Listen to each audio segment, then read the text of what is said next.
What is going on, Colts Nation? He is Jamal Lawrence, and I'm Eric Smith, your co-host of the Colts Yo, Cast. Jamal, I think I'm in withdrawal. I want to be are clear you? real quick. Yeah, no football is detrimental to my well-being, and I'm not watching whatever the CFL or XFL, whatever's on TV right now. Haven't been watching that. I don't know if you've had. I have not. I'm not gonna lie. I've been watching a little bit of basketball, even though it's been hit or miss. Oh Pacers yeah, is doing good, so I guess keep up with them a little bit. playoffs. Yeah, it's Playoffs. fun right now. Hey, let's get right to it. The potential steal of the draft that no one is talking about. Jaylen Carlies, the former Missouri safety, 5th-round pick for us. I've been saying we need to beef up this linebacker group. You know, I love Zaire Franklin. I love EJ Speed, but there's that certain element that's missing ever since Shaq Leonard and Bobby Okereke left us. Colts want to convert him from safety to linebacker. They've done that with plenty of players in the past, but can they do it successfully in 2024? Jamal, where do we start with this? Where do we start with my man's?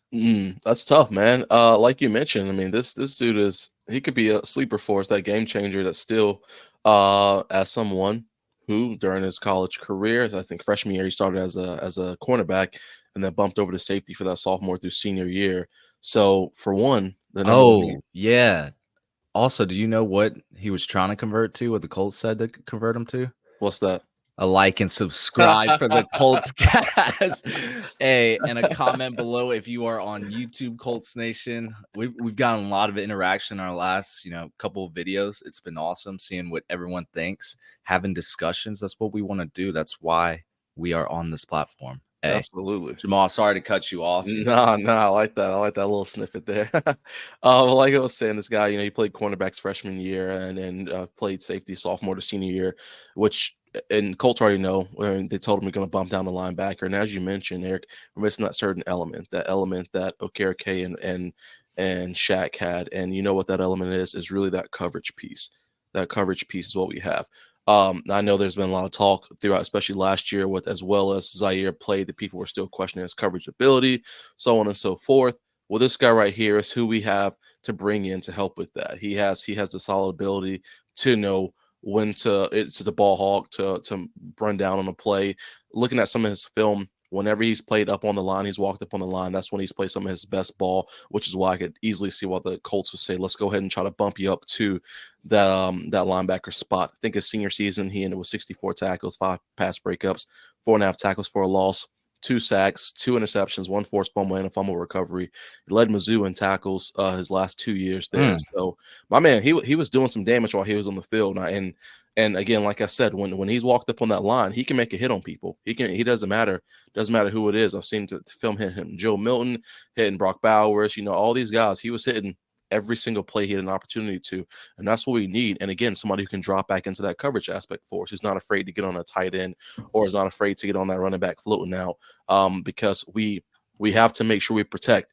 We have to, when our front boys are up there doing their work, our linebackers have to be right there to stop the run and also stop those intermediate passing games. So I really think he can bring a nice, fun aspect to this team and help on that coverage. And even if he's not the person in there every single time, he can teach some of these other guys about how he's played coverage and what he's learned at that safety role and at that cornerback role. Now that he'll be in an entirely new group with the linebackers. Yeah.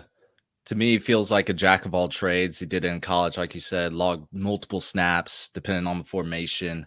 So he's not new to moving around. So moving a linebacker permanently, I think would do wonders for him. He stated in an interview that at Missouri that against pass heavy teams, he'd be in that safety role. Against run heavy teams, he would move into like an outside linebacker role.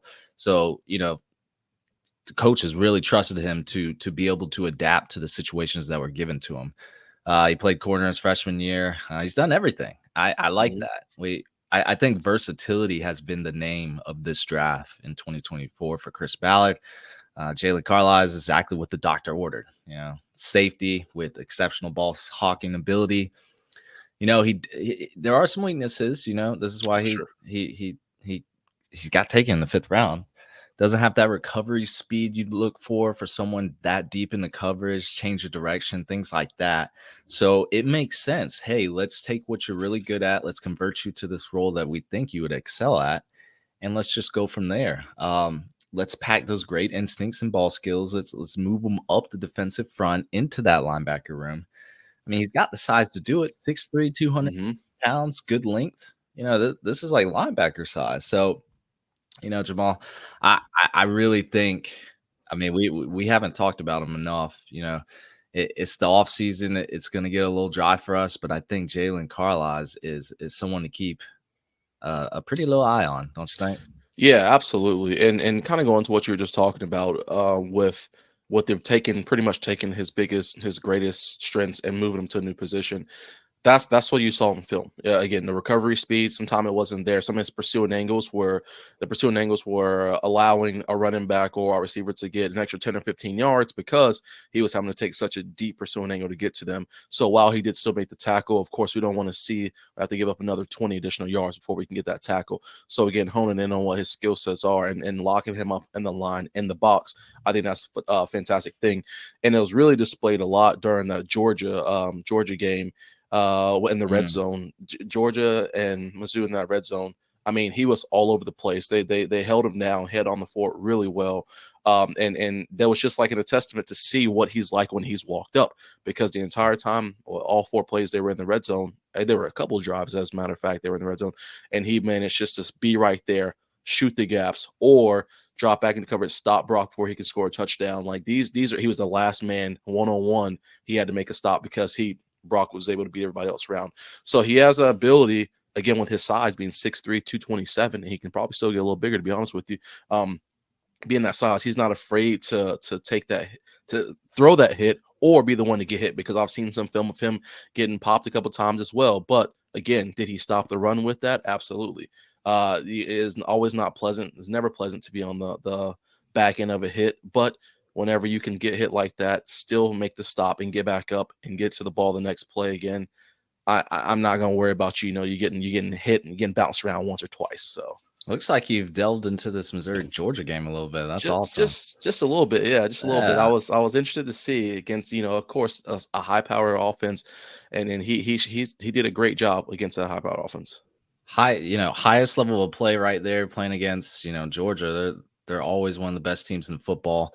Brock Bowers, one of the best tight ends ever in college football. And like you said, I think he can add some more weight. He's been adding weight, it seems Hmm. like every year, hasn't fully filled that frame. I'm telling you, to be a dangerous linebacker in the NFL, you have to be able to cover every type of pass catcher over the middle. It's just like that. Tight ends, slot receivers, running backs, whoever comes up the middle, you want to be there. And if you want to be there with elite linebackers like Fred Warner or Demario Davis, Hmm. guys like that, you have to have this pass coverage ability. That's what sets great linebackers from good linebackers. So, man, I'm excited. Jaylen Carlies, I watched his video when the Colts were drafting him and he got the call. It wasn't as lavish as other players, in the early rounds, but boy, that whole room filled with happiness. They had him go outside. They had his whole neighborhood came together. It was a wholesome moment. I really like it. I'm really happy for the Missouri Absolutely. guy, and I'm excited to see what he does as a linebacker for the Indianapolis Colts, because you look at this linebacker room, like we talked about Zaire, EJ Speed, but behind him, we have Ronnie Harrison Jr., Hmm. Segan Olubi, Grant Stewart. There's room to make an impact, even if you get limited playing time. So I think he may step in there and be a very strong depth player. Yeah, If the conversion is successful. absolutely. I mean, we saw last year with Grant Stewart being in there, he was, even whether it was special teams or actually getting in there for other plays. You can't miss that hair, for one. That's how you always know it when he was on the field. But two, when he was in there, he's making an impact. So he has an opportunity to get out on the field and do something. Injuries happen. Inevitably, it's going to happen. Of course, we don't want it to happen, but they do.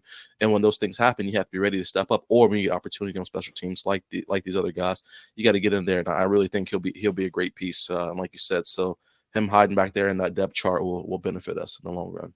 Absolutely. Hey, let us know what y'all think about Jaylen Carlies or even any other player. But today we're talking about our fifth round pick, baby, Jaylen Carlies. Hey, let us know in the comments below if you're on YouTube. Hey, Jamal, you got anything else? That's it, dog. Hey, that's it for us, Colts Nation. Thank you for listening to the Colts Cast today. We are live on Apple Podcasts, Spotify, YouTube, or any platform you use to listen to podcasts. We'll be back next time to give you some more Indianapolis Colts content. Y'all take care. Take it easy.